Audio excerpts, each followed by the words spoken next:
Hey guys, welcome back to my channel. My name's Marisa and I'm here on YouTube to talk all things curly hair. And today we're going to talk about protein and moisture balance. So let me ask you a question. Before you went down the rabbit hole of all things curly hair and curly hair care, which I'm guessing you did because you're here at this video right now, before you did that, had you ever heard of such a thing as the protein moisture balance? No? Me neither. It's just not something that I'd ever heard of, had any clue about. I had a kind of vague notion of protein in hair products, but it was very vague and I really had no idea what it was for or anything about there being a balance. But since going down that rabbit hole, no doubt you have heard about the protein moisture balance, and not only heard of it, but very possibly stressed about getting this elusive balance between protein and moisture. How do you know if you have it? How do you get it? Those questions have maybe flown around your mind. So in this video, I really want to just simplify things. There's a lot of misinformation out there about the protein moisture balance, and I want to do a little bit of myth busting and hopefully help you to figure out some ways to get your own unique balance and also some products that can help you as well. Today's video is sponsored by Curlsmith, which is a brand that I love and use all the time. They're one of my favourites, so thank you Curlsmith for sponsoring today's video. So first of all, our hair is actually made of keratin, and keratin is a protein. So all of our hair, no matter what our hair type is made of protein. And all hair needs some protein and all hair needs moisture. But whether or not your hair needs a lot of added protein for extra strengthening is unique to you and unique to your hair. And moisture is essentially water, which all of our hair needs. The products we use can help our hair retain that moisture, kind of seal it in, and it can also condition our hair. So that's what makes our hair a lot softer and more supple. Because of genetics, just the way our hair is naturally, and also what we actually do to our hair, whether it's bleaching, straightening, chemical treatments of any kind, and also just, where we live, whether the environment is very dry or very humid, that has an effect on our hair and what our hair needs. Our hair is very unique, and how much protein we might need to add to it and how much moisture or conditioning our hair needs is unique to you and unique to me. So the first myth that I want to bust today to do with protein and moisture is the protein and moisture scale. We talk about protein and moisture balance, and that then kind of automatically leads us to imagine it as one scale with protein at one far end and moisture at the other far end, but that is not how it works. So basically, as we said, all hair needs some protein and some moisture and conditioning. And so it's like there are two scales. So let's take the moisture scale. Depending on what your hair is like and outside forces, like we mentioned, chemical damage to the hair, etc., you might need just a little bit of conditioning and added moisture, or you might need an absolute load. Then on the other hand, we have this protein scale, and your hair might need just a tiny little bit of added protein for strength now and again, or your hair might be, like mine, super protein hungry and want protein added to it every single wash day for that strength. So it's not one giant sliding scale where one end is loads of protein and one end is loads of moisture. They are two separate things, and I think that's really important to understand how protein and moisture work for your hair. And along those lines is another myth, and that is that products are either protein products or moisture products. So I quite often get DMs on Instagram from people saying, is this a protein product or is it a moisture product? And the answer is no, because there's no such thing as a protein product or a moisture product. Each product that you have is made up of lots of different ingredients. So pretty much all the products you use on your hair, all hair care products, will have conditioning agents in them to soften your hair. They will most likely also contain water, and they will contain ingredients to help seal that water, that moisture, into your hair. Products might also contain protein, or they might not, and they might contain a little protein, or they might contain loads and loads of protein. And there's a whole host of other ingredients that might be in there as well. So it's not as simple as saying a product is going to give your hair protein or give your hair moisture. So the big question is, how do you know if your hair needs more protein or more moisture? Well, the first thing I want to say on this is, if it's not broke, don't fix it.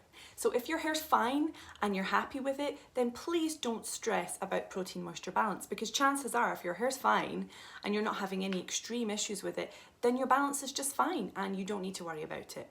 If, however, you know, your hair's being problematic, maybe it's changed and it's not acting like it used to in a negative way, then maybe looking at the protein and moisture balance would be helpful for you to figure out something that needs tweaking. So put very, very simply, if your hair feels overly soft, not just nice soft, but so soft it feels like it's just gonna blow away, you know, in a gust of wind. If your hair is limp, and if your hair is just not holding a curl, or perhaps not curling at all like it used to, or you get a curl when you wash and style it, but that curl just drops out pretty fast, then that's often an indicator that your hair needs strengthening, or it needs protein to help build up the hair, strengthen it, and then it can hold that curl. On the other hand, if your hair feels very dry and rough with a kind of a straw-like texture, and if your hair is excessively tangly, then for sure your hair needs more moisture, but it also could mean that you have too much protein on your hair, or a protein overload. And this happens when the products that you're using contain more protein than your hair needs. So that protein just sort of sits on your hair, builds up, and it causes that awful rough straw tangly texture. But before you decide on whether you think your hair is in protein overload or over conditioned and over moisturized, then it's really important to read the ingredients on the products that you use, all of them: shampoo, conditioner, co-wash, and all the styling products that you use. Because if you're thinking that your hair is rough and dry and perhaps you've got a protein overload, for example, and then you read all the ingredient labels on all your products and there's no protein in any of the products, then it can't possibly be a protein overload. So at that point you would know, right, okay, there's obviously another issue, maybe I need to clarify or something else. So read those ingredients, and that will really help you to be able to figure out what's going on with your hair. And to figure out what ingredients are protein containing, you really basically want to look for the word protein, simple one there.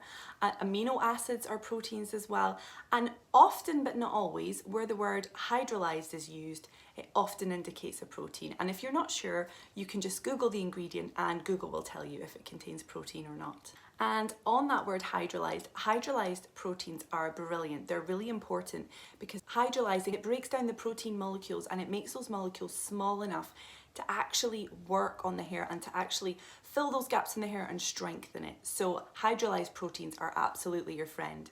Another little myth that I would like to bust here is ingredients and products which are commonly referred to as proteins but actually aren't. And the first one I want to mention is Olaplex number 3.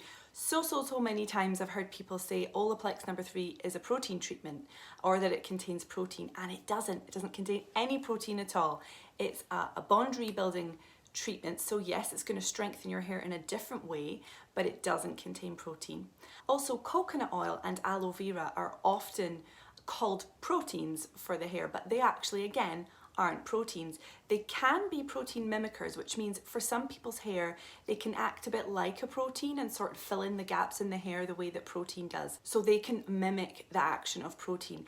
And if your hair doesn't like those ingredients, it can cause a similar reaction to a protein overload. So if it turns out to not be protein overload, it could be ingredients like coconut oil, aloe vera, sea kelp is another one that can cause that sort of rough, dry, tangly reaction. So that's something else just to bear in mind. So if you think you are either in protein overload or over moisturized, over conditioned hair, then how can you fix it? So if you think your hair needs protein, then you can do a couple of things. You can either add protein containing products into your wash day routine, or you can do a protein treatment. One of my go-to brands for when my hair needs protein is Curlsmith, because they make it so easy, because all of their products that have this purple label are part of their strength line. And if they have the purple label and they're part of the strength line, that means they contain protein. So it's super easy. You know they contain protein. You know they're going to give you that strengthening action. And my go-to, to be honest, when I feel my hair needs a bit more protein is the Bond Curl Rehab Salve. It's not technically a protein treatment. It is a bit like Olaplex, a bond rebuilding treatment, but this one does also contain protein. And I absolutely love this stuff. It just works wonders in one wash on my hair. And when I want to add protein with stylers, I usually reach for their Featherlight Protein Cream and the Bouncy Strength Volume Foam. And these together are just amazing.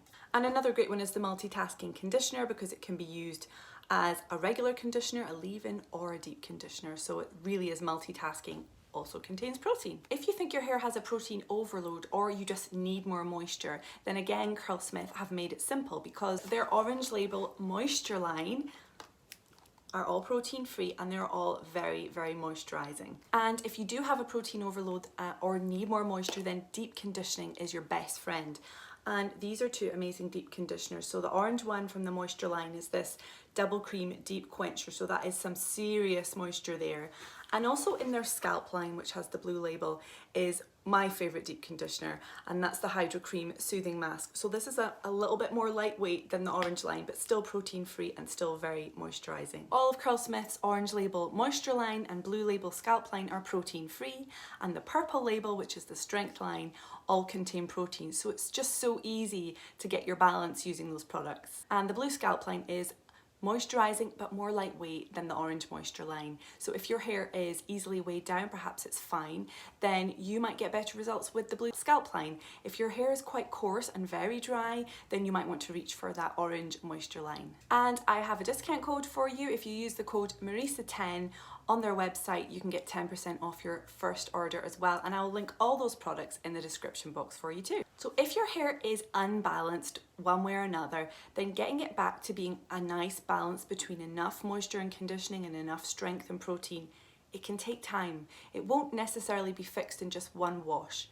It can really take time to just get your hair back to that balance point. But you should start to see some improvements after a wash or two, and that lets you know that you're on the right track. If you've got any other questions on the protein moisture balance, then please leave them in the comments and I absolutely will respond to all of them. And as always, just thank you for being here. Thank you for watching. I hope this was helpful and informative. And if it was, then please give it a thumbs up and click subscribe. And if you don't want to miss videos from me, if you tap the little bell icon, that means you'll get a notification when I upload a new video. And I will see you soon. Bye.